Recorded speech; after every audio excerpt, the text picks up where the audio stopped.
I'm your co-host, Triple C, a.k.a. Henry Sehuddo. And I'm Mike Tyson. This special guest we have today is the most specialist guest we had since we've been here. And this is the great Khabib.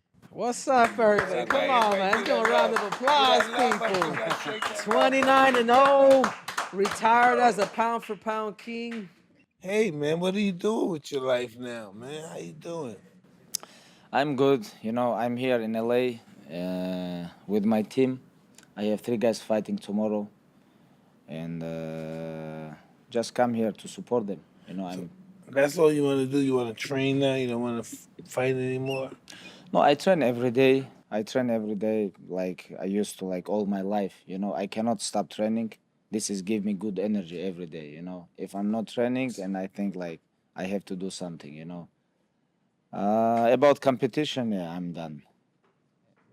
We all miss you, right? Everybody misses you. Thank you so much. Yeah. Was it hard for you, Khabib, to say goodbye to the sport of mixed martial arts, or he's been doing this since he was a kid, Mike, wrestling bears to. He retired in his prime. I think it was like my hardest decision in my life, to stop doing this. And it's like when I remember, I find myself on the mats, and all my life I was training, I was preparation for something like since when I was kid, and now when I finished like half year ago, like every day I go to the training and I do something because I know I have competition. When I was kid, I beginning like in freestyle wrestling, then I moved to judo, combat sambo, MMA. I doing like almost 13 years, last 13 years professional, and all my life I was doing something like preparing for somebody, for some amateur fights, amateur wrestling, or professional MMA. It's like, but right now it's like it's a little bit hard for me, like without competition. But it's like when you finish, you finish. Yeah, but I don't think you finished. I think you chose to be finished. I don't think you're not finished because someone can beat you. You finished because you lost interest in the sport, right? Or no? I think between my retirement and your retirement, I think this is too big difference. I think Tell me because like why. when you retired, I think like almost 4 years. Almost 4 No, years. Mike's still fighing. I'm still fighting. No, no, I talk 17. about high level. I Oh, talk about 17 years ago. No, I talk about high level. 17 years ago. But I'm even getting more money than the champions though. It is high level, Yeah. right? like Mike's a businessman, Khabib. He's a businessman. okay. Tell us a little bit about your childhood, Khabib. Obviously growing up in the Yeah. mountains of Dagestan. I mean, Dagestan. obviously, I've been there before. You've been there too, Mike. Everywhere like in the southern Caucasus of Russia, Makhachkala, Dagestan, Chechnya, that whole area, man. You guys are bred into being champions, man. You guys have a great system, man. What was it like growing up as a kid, as a Dagestani kid in that time, during that time? I think this is because of very hard life. Like first of all, it's very hard life, and second, I think people in that area like they just love competition. This is like inside their blood, like all like You thousands. gotta do Falcons too, huh? Not too much. Not too Not much. too much. I went to No. Kazakhstan. They No. do Falcons. No, they do like with falcons, but we hunt with our like hands, Yeah. No falcons, And I think like because of this area, like thousands of years, they competition with someone because of because of this place, like where this place right now, like because of geography, like everything. I think this is inside our blood, and and very hard life. If you wanna become on some levels, you have to become success somewhere. If you talk about like business, this is very hard. In that area, become like a success businessman. This is very hard. Like about sport, why not? So growing up, Khabib, was your dad always, because obviously your dad was your dad was your coach, your dad was your friend. Did your dad play all those roles with you? Like, it's like my dad, he was like completely different person than everybody I know. It's like he tried to put me like on fire all the time, like always. Like yesterday when you come, when Check this out. Check this yeah, out, like Mike. yesterday he come to check our training. We just finished with Zubaira and it's like, and I say like before Zubaira talk about I can beat Henry Sehudon in wrestling match. And I was like, okay, Henry, you here? And I say, Zubaira, you have to check this guy. Yeah, but I make them wrestling, yeah. like all the time when me and my father, like we go somewhere, like doesn't matter, like somewhere house, like friend's house or somebody come to our house. If I see someone like almost my size, and I look at him like to my enemy, because I knew my father gonna make me wrestling with him. It was like all my life. So then part of what, No. because check this out, Mike. So I went over there because I brought some barbers of friends that they're big fans of Khabib. And I brought them over. I was like, no, these dudes flew down because they knew we were having the podcast. You know what I mean? To meet Khabib. So then I saw Zubaira on the bottom. I said, hey, man, where you guys at? Like, I got some friends. And I get up there and Khabib's like, oh, yeah, you want a picture for your friends? He's like, then you have to wrestle Zubaira.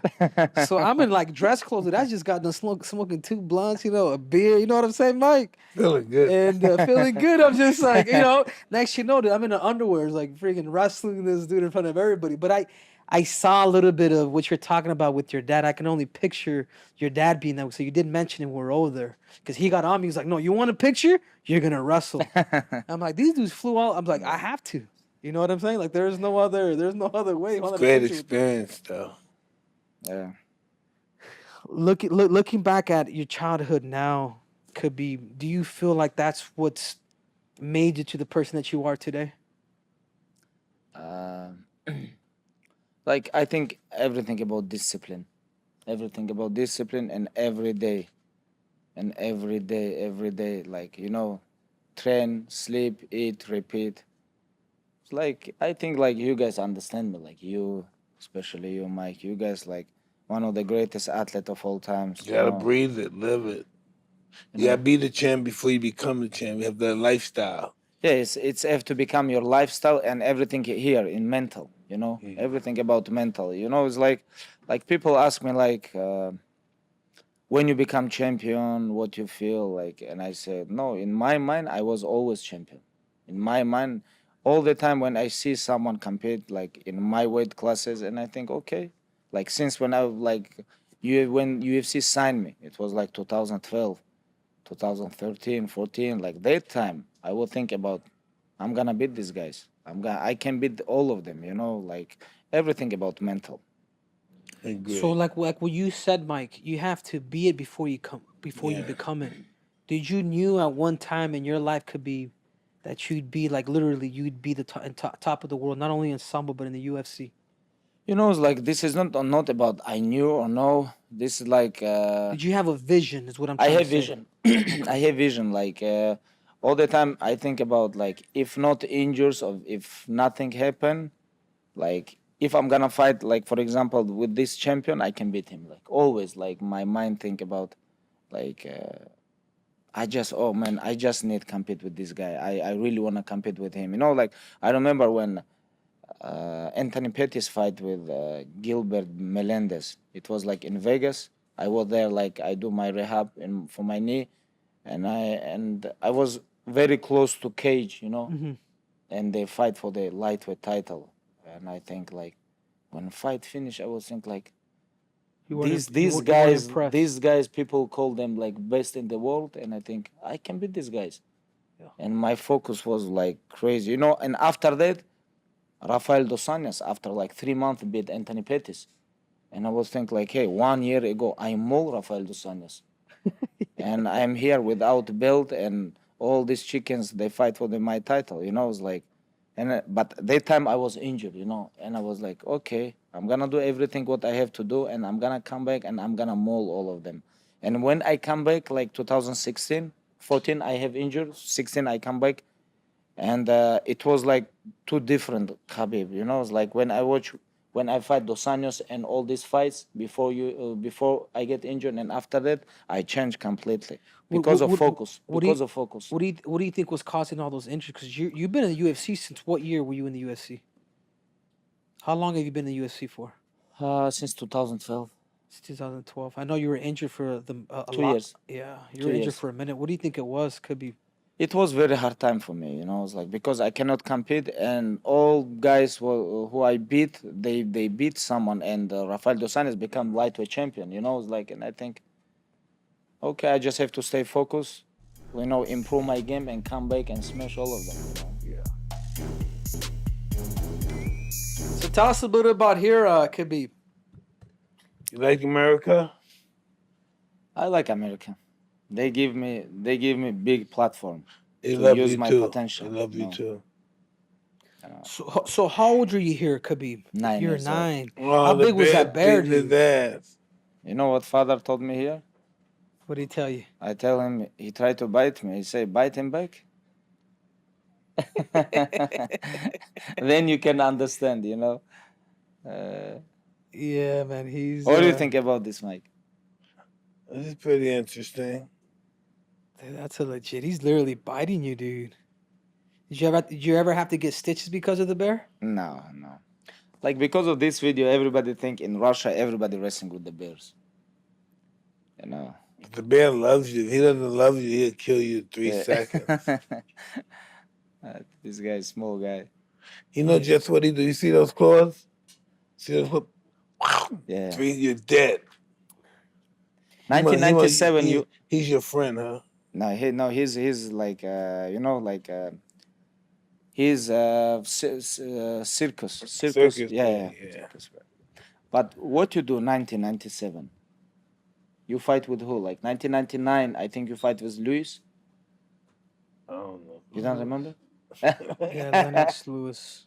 What do you think? What Mike do like 1997? 1997. I man, think can fight remember. with. I think you did fight with Holyfield. Lennox Lewis. No, I think you fight with Holyfield too. Holyfield. Yeah. Holyfield, I think. Yeah, it was second fight. That's what that was in 97. Yeah. You just had your birthday, right? How old are you now, Khabib? 32. 32. Still Just a September baby. 33. 32 is just a baby. When I was 32, I thought I was old. Yeah. 32 is just a baby, right? It's a baby. Who was your Khabib? Who's the one that inspired you to start fighting? Or do you think it was something that your dad kind of set forth, and this is what it is? Yeah, like biggest inspiration for me, it was my dad. You know, it was my father. Yeah, all my life. You know, it's like I'm doing all these things only because of him. Only because of him. You know, it's like I remember when I fight was like some fights in UFC. I call him after fight right away. I call him it's like, and I try to get from him like some good words. You know. And he says like, and he beginning talk about my mistakes, what I make inside the fight. And I'm listening to him, listened like 2 minutes, and I said, okay, you don't wanna say nothing to me? He said, it was good job, just come back. We have to keep training. Yeah. You know, it's like he was like for me is like biggest motivation. You know, he gave me good energy. He gave me good advice. You know, and with him we knew like what we need, what we want. You know, like exactly, and like since when I was like maybe like since 2005 2004 when I beginning training combat sambo with father like we have the goal, you know, it's like become UFC fighter. We have the goal, but that time nobody compete from Russia in UFC, and it was very hard to sign. Like when I signed end of the 2011, it was almost impossible sign with the UFC like someone from Russia. I was like first athlete, and you know, it was like not many people believe us, but when I see how father believe me, how really want this is giving me like crazy energy. Yeah. Did you have an inspiration like that, Mike? I know you always bring up Roberto Duran. You know, Him, Muhammad Ali. Muhammad Ali. Yeah, Muhammad Ali #1 though, yeah. Yeah. How cool was that for you, Mike, to have Muhammad Ali as your You know, obviously he was there when you won your first world title. Yeah, it was just I met him in the Olympics when I was 18 years old. I met him then. But him and my manager was close friends, so that's how I got to meet him and talk to him on the phone. And it just inspired me. I wanted to be like him. Yeah, the charisma. Yeah. Yeah. What do you think made Ali so special with the public? What was it about Muhammad Ali that made him so special? Because he loved them more than they loved him. That's the only difference. Isn't that something? He loved them more than they loved him. Yeah, that's a trip, man. Just his spirit was just like a glow, right? Yeah. There's some people have that, man. You know what I mean? I regret, Mike, not getting a chance to like meet Ali. He loved you. He loved you. Yeah. He did you I know you find a lot of inspiration with From Muhammad Ali? Muhammad Ali. I think this guy inspired not only like fighters, like athletes. I think millions of people around the world. Yeah, businessmen, everything. Yeah, he was like, I think bigger than just sport. You know, it's like, you know, one of the famous like human being of all time. Like I think it's like, Yeah. like someone said like 1980 he was number one famous human in the world. Yeah. Yeah. 1980. And I remember like when you fight, it was I remember 23rd February 2003, like 18 years ago. Uh-huh. You supposed to fight with Clifford Etienne, and I was like week before the fight, like all Russia media showed this fight. Oh, Mike Tyson gonna fight with Clifford Etienne, and I remember it's supposed to fight like 5 morning in Moscow time. And I told my father, please, can you make me wake up? I really want to watch this fight. And me and my father, we watch your fight, but you make me a little bit upset because you knock him out in first round. I was waiting for this. I was waiting for this all night. Go. You They know? have to go. It's like all this walk out to the ring, like he come, you come, like, you know, it's like I got a party to go to. like, I see my family. Gotta go. it's like just fight begin again. You put them on sleeve. It's like, all praise be to Allah. Thank you. and I was like, what? And I remember that time. I remember with my father. I watched live. You know. How was your first interaction when you first met Mike? I met him at my house. Oh yeah. Yeah, you show him the I didn't even see. I don't think he Mike. remember me. You remember me? You remember? Yeah. I gave him my. I got the hat. I got the wig. Oh yeah, I got the wig. Yeah, what do you call it, bro? Papaja. Papaja. Yeah, it's like I gave him this. You remember this? Yeah. It's like honestly, it was like before my fight. I think like Barboza or someone. That's before you were a champion. Yes, before I become champion. I think. And Mike I gave him like I was nervous a little bit. Why?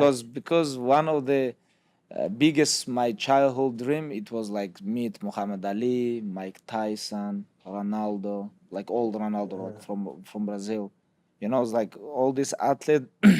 When I watch all the time. You guys like in TV and when internet come in internet, like, you know, it's like for me it was like big inspiration. You know, it's like I remember like when I goes Ali, we was on the way and they say I can't believe I'm going to meet with Mike Tyson. You know, it's like